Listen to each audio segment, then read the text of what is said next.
What's up, people? We are back with more of Sound of Drop Fall into Poison. In the previous video, we made the wrong choice in this particular one, where we took Mari's hand during this quote-unquote real-life flashback. I don't know exactly what to call it, but we saw basically Marie in her 5 years ago state. So basically the point where she went missing, with the winter coat and just little Marie. So yeah, us being kind of lost in that moment, I thought, let's take Mari's hand, because she said she was gonna bring us to and guide us to happiness. So obviously that was a trap, and I was thinking it was going to be a trap, but I did it nonetheless. But yeah, that gave us a bad end ultimately. So the other option left to do here is to just wait after we heard like a loud thud before Mari extended her hand to us, and we're like, shall we take it? So we're gonna wait. Drawn to the sound, I looked down at my feet. The keychain with the droplet and the starfish, that precious memory for Mari and I. That unstable bridge connecting Himeno and I. This keychain has a sticker with a picture printed on it attached to its back, so it probably isn't Mari's, but it has the same shape. Sorry, Mari. I've been regretting not trading you the jellyfish keychain this whole time. I got hung up on something so petty. So, no, that whole thing, it doesn't matter. Huh? At Mari's words, I withdraw the hand I hold out to her. Just now, Mari said it doesn't matter, not don't worry about it or it's not important. She declared it nonchalantly, with that smile she always wears. My heart resounds with a loud thump. At that moment, Himeno's words flowed through my mind. For argument's sake, even if this Mari girl's here, she would have grown in 5 years, and her clothes wouldn't be the same. It's summer, so she wouldn't be wearing a coat. Moreover, all of a sudden, that floating sensation disappears, and instead, I feel the impact of falling to the ground. In reality, I had been sitting, so my fall was more like tipping over. This isn't right. This isn't right? What's wrong, big sister? Come on, let's go. No. I don't trust this.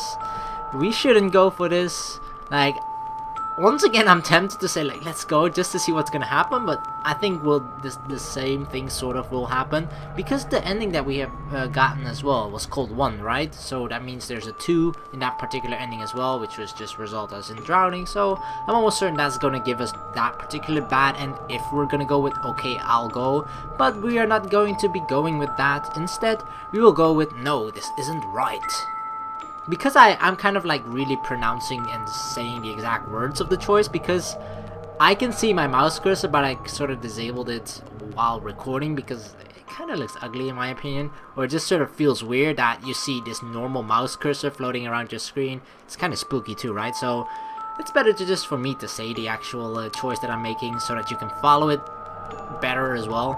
But yeah, Himeno's words vividly rushed through my mind. Surely Himeno has saved me, because now I can clearly see the form of that thing before me. You're not Mari. No matter what, Mari was never the type of girl to just say, it doesn't matter. Not to mention that the keychain had been so important to us. I can't see her declaring that something like that doesn't matter. What are you saying, big sister? I'm Mari. I'm Mari. When Mari refers to herself as I, she always drags it out. As I get up, I announce this to that thing before me. She's not real, uh-oh. I'm Oh gosh. What the heck? The girl's body begins to become blurry, like a staticky image. I realize I can no longer look directly at her. What the hell? She's covered in purple slime and fishes coming out of her. I knew it. You're not Mari after all. Muddy is probably a fitting term here. The thing that had been Mari up to a short time ago begins to melt, transfusing itself from one clump into countless fish. The fish begin swimming in the air without water. This pattern of behavior is bad. If I get caught up in this bizarre phenomenon, then I am sure to drown in this place with nothing. I have to get away! Holy crap, that thing is freaky as hell. As I mumble this, I search for a door. If I can go through a door, I should be able to escape the phenomenon in front of me. Mari. Saying I wouldn't regret leaving them is a lie. But that thing, it isn't Mari. It's just an aggregation, a fish. I can't be deceived by them and lose sight of my precious goal. I was so naive. Fine. Even so, it's fine. It happens somehow. If I have time to get down about it, then I just need to not let it happen next time. I will save her, no matter what. Finding a door as I run away, I throw it open with great force.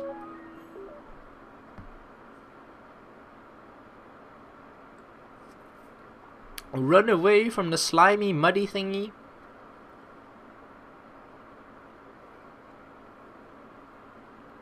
So that thing dissolved into fish. Now that's not normal, right? I think that was something that happened a while ago.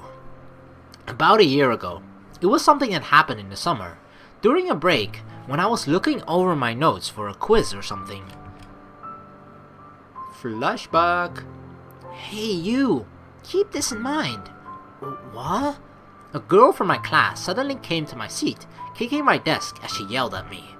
She was unexpectedly strong, the notes and stationery on my desk scattering about.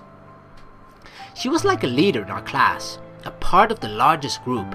Having almost never spoken to her, I had no memory of ever making her mad.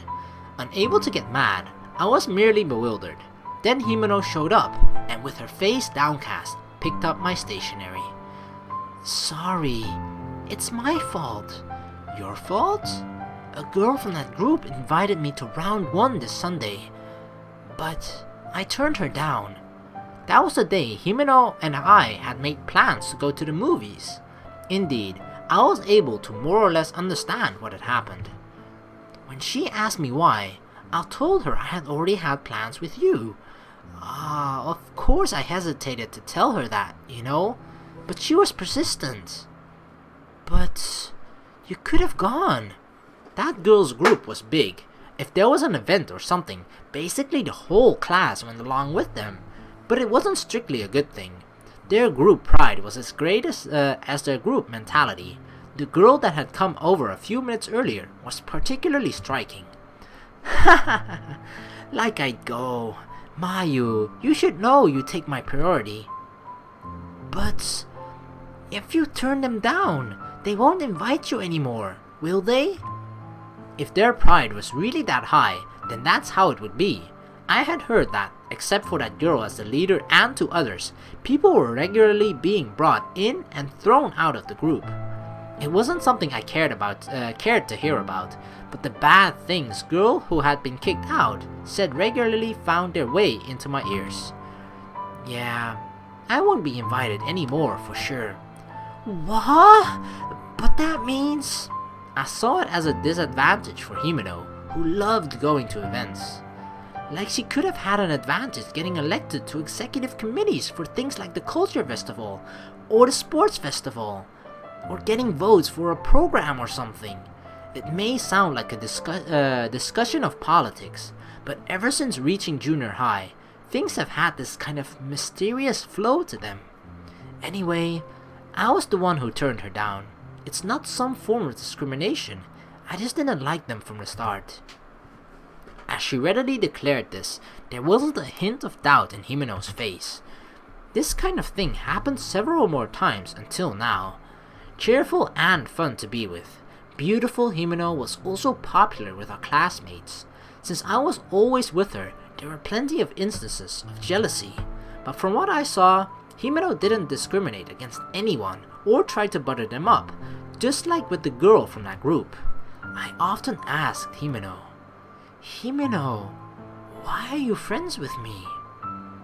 Is that really something you need to ask? More importantly, it's not like I'm being your friend as some kind of favor. I'm your friend because it's fun, okay? Every time I asked, Himeno laughed it off. I really loved the smile she gave me at those times. Oh God, what a true friend. Even turning out those fake, or turning away those, or rejecting those fake, popular bitches, you know, in school. Every school has them. Once again, I've entered a passageway behind the tanks. I thought it would get me to the Fish of the World booth, but I was probably led astray while I was out of it. Anyway, I should get going. If another something borrows Mari's form and attacks me like earlier, I don't know if I can defend myself against it. Safe no longer means anything, so if I should speed through the passageway, or so I should. Upon looking at the map, I see that there appears to be a room at the end of the passage. Just as I expected, there are 3 doors before me.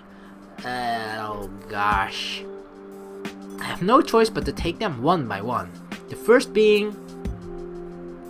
Alright, so we have 3 options: the reference room, the storeroom, and the director's office. This isn't a red choice, so this isn't going to result in us getting a bad ending or anything. It's just how our story is going to progress. So, reference room, storeroom, director's office. Did we go through it? I'm trying to think if there's one out of the 3 that we haven't been through or something, but I can't actually remember all of the name of every single room that we've been in.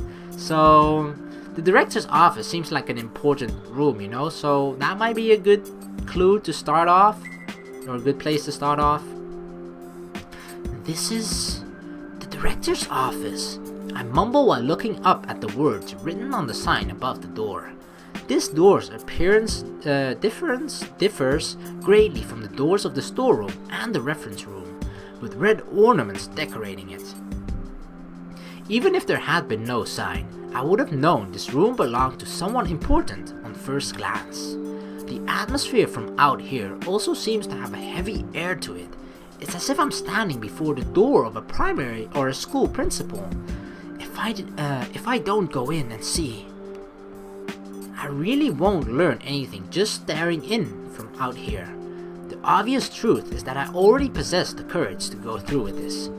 Keeping an eye out for any phenomena while coming through the door, I push on the heavy door.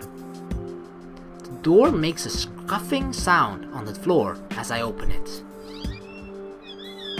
Ooh, fancy room. Please excuse my intrusion.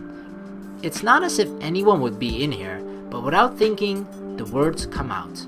An elegant desk and chairs are situated at the center of the director's office, and bookshelves run along the walls without a gap in between.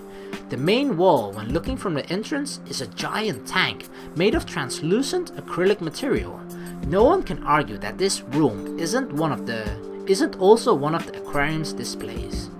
The room is perfectly in order, giving me a sense of who the director is from the way their desk is. More than just neurotic, they don't seem to have left any or even one speck of dust. There doesn't seem to be anything particularly strange, does there?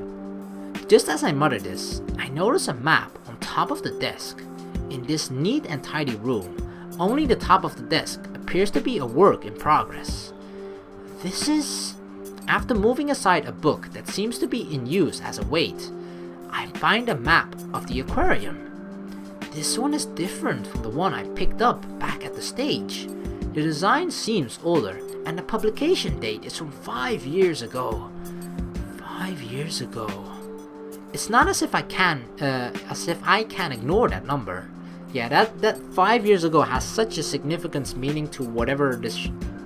For whatever reason, all this weird phenomena is occurring. It definitely started back then. It's when everything started for Manten Aquarium, and for me. Inside the map, I discover one defining difference. The deep sea fish booth. That place was closed down 5 years ago. It's recorded on this map. Could this be? It seems that the deep sea fish booth was just after coming out of the tunnel. However, it's strange. I've been to that area several times, but there's only a long wall. There's no trace of anything else. It seems that when it was closed down, they filled in the wall. It wasn't like that from the start. Questions rise within me as I consider this. If where I am now is 5 years in the past, then I should be able to get to the deep sea fish booth. Huh? This line. As I repeatedly look over the map, I spot one red line. The line extends from the deep sea fish booth all the way up to a circle at the top of the map where there is nothing else. The staff passageway connects to the deep sea fish booth. My idea seemingly confirmed. I nod without realizing it.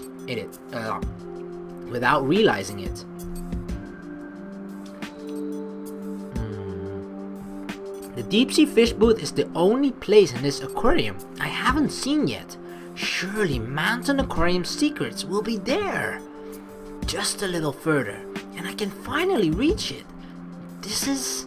As I trace my finger along the map, I mentally position the booths in the aquarium on it. Come out of the tunnel tank and turn right. And the Fish of the World booth should be there.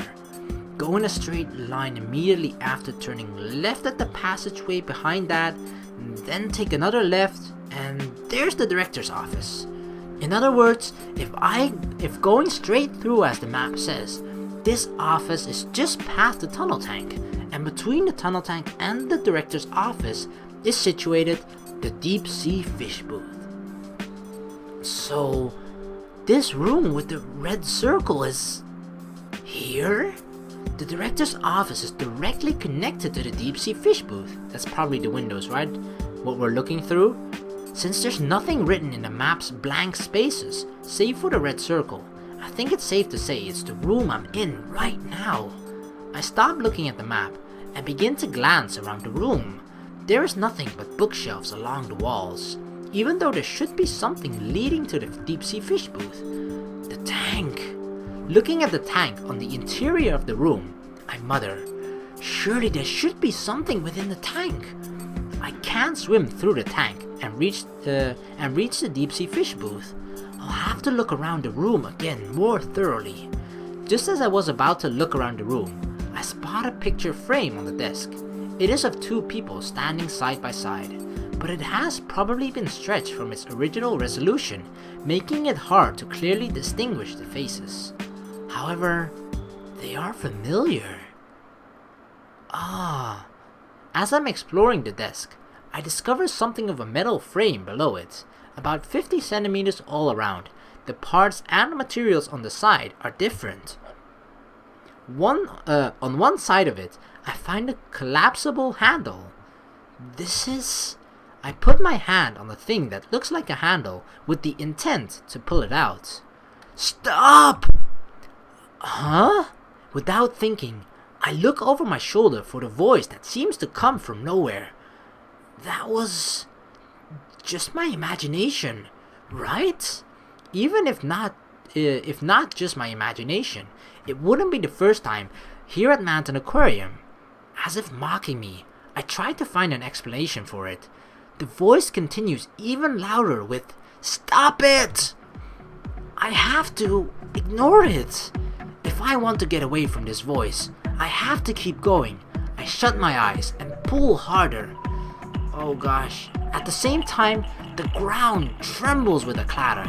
I can hear the sound of the room creaking. I open my eyes and look at one of the legs on the desk. It's shaking. An earthquake? In a normal earthquake, I would just stay under the desk, but right now I choose not to. I poke my head out to check on the rest of the room. The bookshelves, everything on top of the desk, even the water in the tank is shaking. I prepare myself for the possibility of the tank rupturing, but it is a needless worry. I become aware of one strange fact. This shaking isn't a natural phenomenon, because the place where I am standing isn't shaking at all. Leave! As the voice echoes, the shaking of the furniture grows stronger. Still, that's the only thing. Leave now! The frequency of the voice echoing from out of nowhere is steadily increasing as well. I can't leave yet. Leave! I don't know if my words are getting through. As if in agreement, the vibration of the furniture grows more violent as the mysterious voice's strength increases. I will leave. I am leaving, but I'll only leave with Himeno. Instinctively, I give voice to my determination. I have no choice but to move on. I sit down once again and reach for the handle under the desk. Yeah! At that moment, my body is suddenly flipped backwards. It's not that I tumbled on my own, but it felt more like I was pulled back by an invisible hand. I won't give up. I won't give up. Leave! Leave! Leave! No, I won't! Once more, my face is pushed close to the floor. My vision is concentrated on a small handle. My hand could easily reach it, but... yeah! My body is once again knocked back by this unknown force. It doesn't matter how many times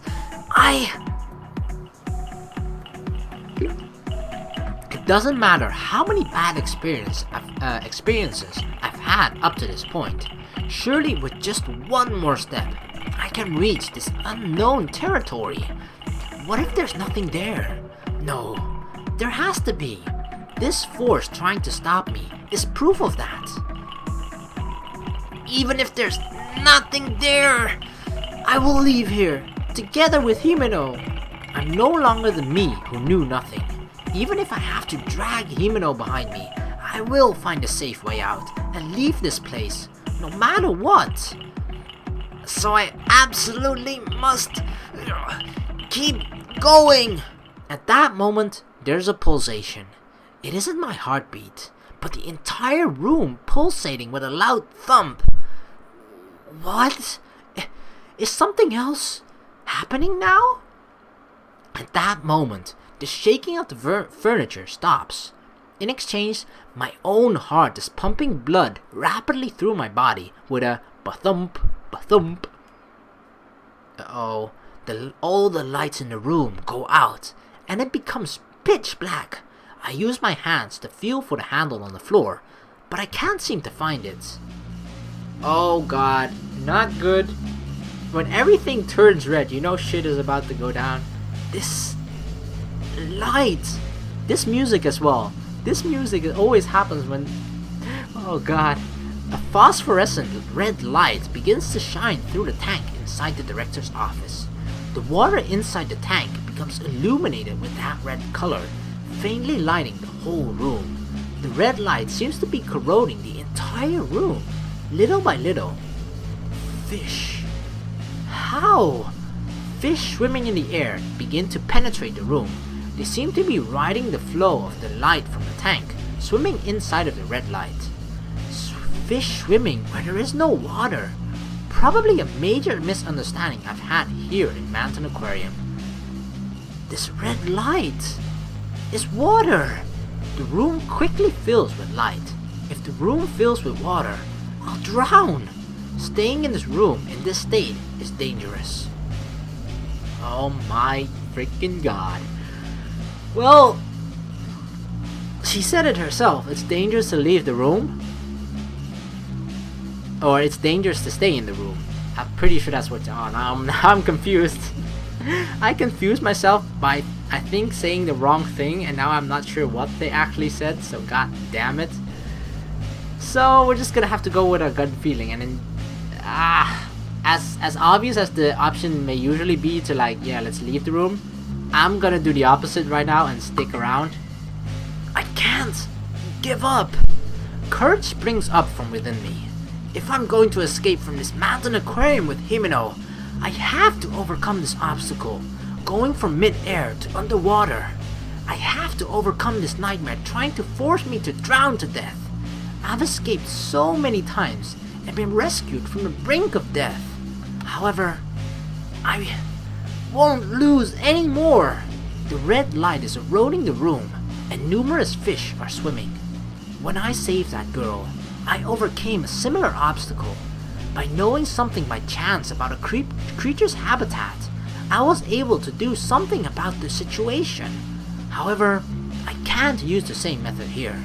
There are no machines, and there are too many varieties of fish for me to know about them. Moreover, I need to find a more basic solution. That girl, whose name I don't even know, Mari, she talked about a grudge. There are two cases, a murder investigation and a mass culling involving this malice. By a murder, could she have meant... Oh god, could she have meant about Mari? But how are we suddenly jumping to the conclusion that Mari has been murdered here? The director's act, this one seems more plausible. I don't know how she would suddenly come to a conclusion that Mari was murdered here. That seems like a strange leap, considering we've found no evidence to support that particular theory, or whatever you want to call it.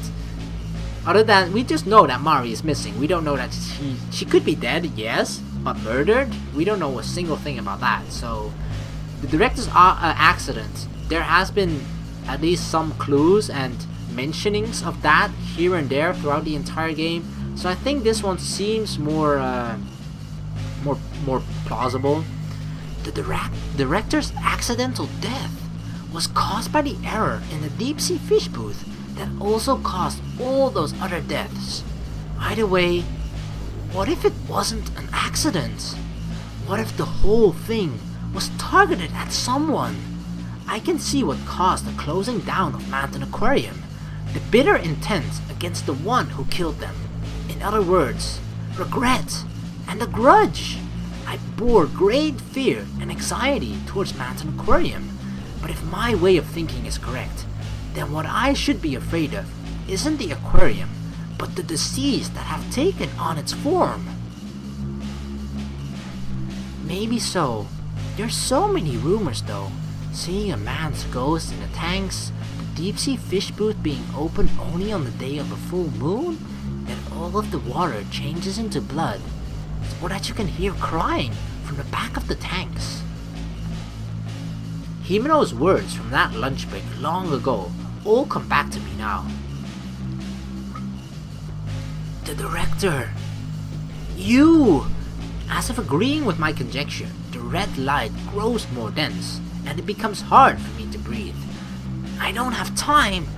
With just one more step, I should be able to overcome this phenomena! Oh my god, there's so many options. I reach on top of the desk, reach out for the bookshelf, reach for my pocket, reach for the door. Well, seeing as we're trying to overcome this phenomena, I think the door is out of the question. That's not an option. Reaching for our pockets would mean that we have something specific in our pocket that could help us in this situation. But what would we have in our pockets that could help with the situation? The only thing that I know of that we have for sure are those keychains, but how would they help? Especially considering we think that this is the director. So, if it's the director, it's probably gotta be something to do with him. So something within this office from the director itself, which is either on top of the desk or the bookshelf. But we don't know what is on the bookshelf, so that is rather vague. And on top of the desk, we don't know exactly what is on there, but we know a few things, like the map is on there. We see a laptop, I'm guessing, or a computer or whatever. I don't know how that would help us, but you know, let's just go with the very first option and reach on top of the desk. Almost subconsciously, I reach for the top of the desk. My fingertips brush the wooden frame of the picture. Oh, the picture, of course, that was on it there too. Then struggle against the water's resistance and pull it down. I've seen this picture somewhere before. I have. I let go of the picture frame and steadily floating about, try to gain control of my body and reach into my pocket. Relying on the tactile feedback from my fingers, I search my pocket. The picture. Oh, what? This is it! What I pull out is the keychain with the starfish attached. Stuck to the back is the sticker picture of the man and a little girl. Director, if you can hear me, if you can hear me from somewhere, watch this! A bubble as big as my mouth leaps out. The red bubble rises up through the interval between the air and the water. I cover my nose and mouth with my left hand and hoist the keychain up high. My lungs are at their limits. The result of my defiance will be life or death. If my conviction is nothing more than a mistake, I die by suffocation. However, I believe, Director. This is the last bit of air in my lungs. The last bit of air in my lungs. This little red bubble climbing to the heavens, along with my memories. The inside of my head is becoming murky. There isn't enough oxygen. I'll die. In just a matter of seconds, I will drown to death. Stop this, Father. In time, with a girl's voice, I feel the pain of my body crashing into the ground. Kya! With a thud, my butt begins to hurt. However, that pain is proof that the director's office has returned to normal. Without hesitation, I feel grateful for gravity. It's all right now, Father. Sayo? Just like when I tried to open the floor, a voice echoes through the room. As I steady my breathing, I look around me and survey the room. As expected, I cannot find the source of the voice. I've heard this voice before. It is a voice I've heard many times in Manten Aquarium. A hollow voice, one that projects well. This isn't a mistake. It's the voice of the girl, the one killed by Sagi no Mariko. I take another look at the picture on the keychain in my hand. By Father, do you mean that this is... It sounds like she must be his daughter. In other words, that girl was the daughter of the director. Oh, that's why she wanted to find out what happened to her father. Because she wants to know about that explains so much why she is here as well. But that then also explains that she isn't Mari at all, but surprisingly just looks extremely like Mari and was dressed exactly the same as Mari 5 years ago. What the hell? She is. So then, unless Mari, 5 years ago, when I'm guessing, I don't know, let's just say she was 8 years old or something, she was leading like a secret double life or something, where she was where she had another father who was apparently the director's or the Manten Aquarium's director, and she had us as a family as well, like Mayu's family. That seems extremely unlikely, but it could be a possible explanation. Who the frick knows? She is. So then, that's why. I realized that she is the daughter of the director whose murder was made to look accidental, which is why she was so tenaciously pursued, the secrets of Manten Aquarium. Oh gosh. Along with surprise, I feel understanding. A blue light shines through the translucent tank. The ominous red light from earlier is no longer there. In the spaces between the blue lights, I can see two silhouettes, like images projected on a screen. They are a bit vague, but I can easily identify them. A middle-aged man and a girl. The two of them face each other in a pleasant manner. Sayo, you've gotten so big. The silhouette that appears to be the director says in a kind voice. I decide to watch the pair's conversation quietly for a bit, so as to not interrupt. You're making such a big deal of it. More importantly, I found her. The criminal who killed you! Oh god, Riko killed him. Sayo, you... Saginuma Riko. I was killed by her as well. But after coming to Manten Aquarium so many times, I was finally able to confirm it on my own, so I am more or less satisfied. Because of me, even you, Sayo, Don't say anymore. I have no regrets. If you keep going, all of my efforts will be in vain. I lived and died solely for my objective. Sayo says in a cool voice, talking about her objective even after her own death. What a tragic thing. Listening to Sayo's words, the director's mouth becomes a straight line as he looks down, holding back his regrets. Your face has changed so much in the last few hours. Huh? Me? Sayo shifts her gaze from the director to me. She turns her attention from the director and continues. The fact that you're not surprised to see a ghost really isn't normal, but I understand how you feel. Yeah, that's right. I suppose you could say I've gotten used to it. I wish I could have gotten to know your name. You never would tell me. It doesn't matter now, since I'm dead anyway. Even now, Sayo talks like it's someone else's problem. The director at her side responds to the question about her name. Sakuragi Sayo. That is this girl's full name. I am Sakuragi Isao, Sayo's father and the director of Manten Aquarium. So you are the director after all. It would probably be more accurate to say former.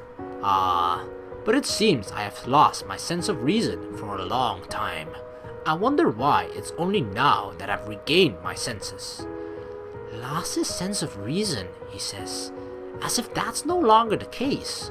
Nevertheless, his story seems to substantiate the theory that Manten Aquarium gives form to grudges. Having returned to his senses, no strange phenomena should take place. On the contrary, I could say that the earlier poltergeist phenomenon the director caused would also serve as proof, but I don't see any need to blame him. Wasn't it seeing Sayo-chan that returned you to your senses? Hey, stop adding chan. I have a name too. I don't like it. Then it's Sayo. I have a name too. Mayumi. So stop with the hey and you stuff. Sayo breathes an affected sigh, then continues talking.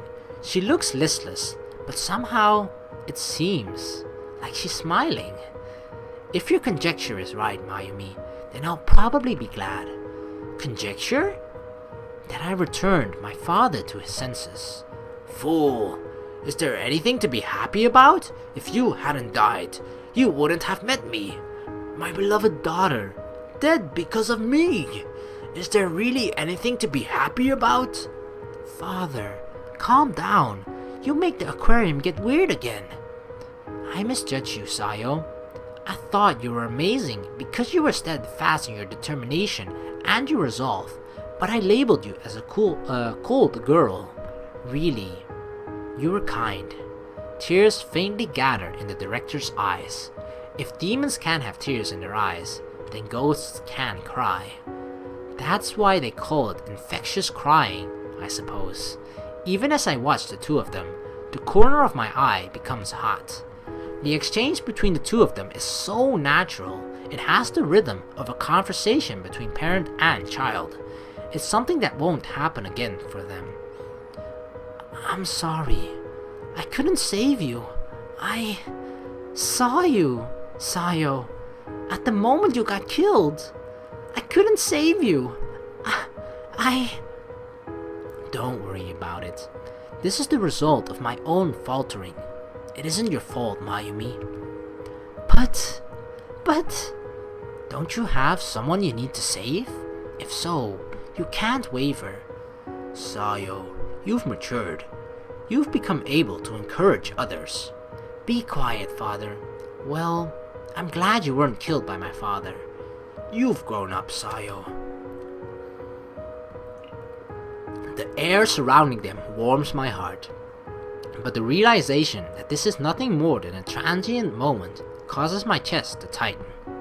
Huh? You too? Suddenly, the blue light changes to white. It floods the room like a fluorescent bulb, gradually glowing stronger.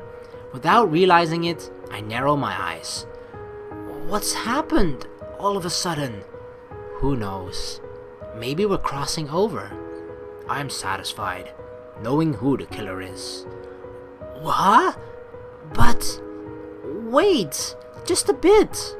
Crossing over? No longer having any attachment to this world. Sayo has achieved her goal. She and the director have miraculously reunited after overcoming space and time.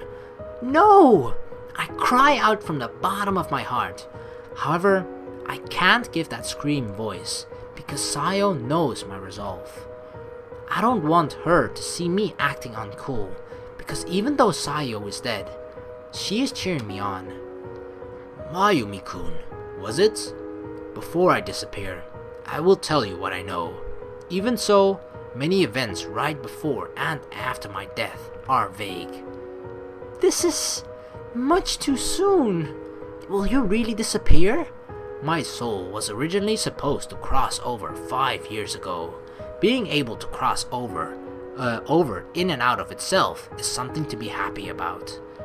Director, I don't want to cause anyone trouble like Father did. I just want to go right away, before our souls are taken. The two have completely reconciled their lives. Souls being taken, it's something I only barely understand. If it happens, just as it did before with the director, then only their grudge and malice will continue to be expressed in this world. When it's time to die, one crosses over. It's probably best to see it from a spirit's position. But then they can't be happy together. I stiffly endure those words. Unconcerned with my own thoughts, the director begins to speak. Oh gosh, well, this video is actually quite long and I have to go right now as well, so I'm gonna have to end the video here because this section inside the office is actually dragging on very long and it's actually very interesting, but I want to cut it off at this point before the director actually explains everything that he knows has happened between 5 years ago and now. So I think that is a very interesting and important thing and that we're going to save for the next video. So yeah, dang. Holy crap, a lot of mysteries are coming out of the woodwork, so we're starting to learn more and more. Like, we know sort of what has caused all of this in a sense, or at least we know that Manten Aquarium, I don't think it was the director necessarily, that he was responsible for everything, but it's just that people who died here, when they have negative feelings, like, you know, in general, like it's sometimes portrayed in movies, stories, or horror movies and whatnot, where if someone dies and they just feel like they are not finished with this world, they can't move on or cross over to whatever they call the afterlife or heaven or whatever you want to call it, then their ghost sort of stays behind and they will turn into this evil bad thing that tries to, you know, find a way to cross over, but they can't because they have these malice and bad feelings that just takes over completely. And yeah, basically with the help of other people, in most horror movies at least, they are able to cross over. And in this case, that sort of happened as well with the Sayo, which is apparently not Mayu. So my 95%/80% turned out to be wrong, I think, but they still look so similar. And the point still remains that she looks exactly the same 5 years ago in that picture, like the picture on the keychain, as Mari did 5 years ago when she disappeared, right? So that is still a mystery as well. But yeah, basically Sayo helped his father cross over, so they both can cross over now. So yeah, at least some of the strange phenomena in Manten Aquarium is going to be gone, but I think some of the other people that died here, their bad feelings and whatnot, that will still occur. So I don't think all the phenomena is gone entirely, but yeah, we'll see you in the next video. So thank you very much for watching. Please like and subscribe for more, and I'll see you in the next video. Peace.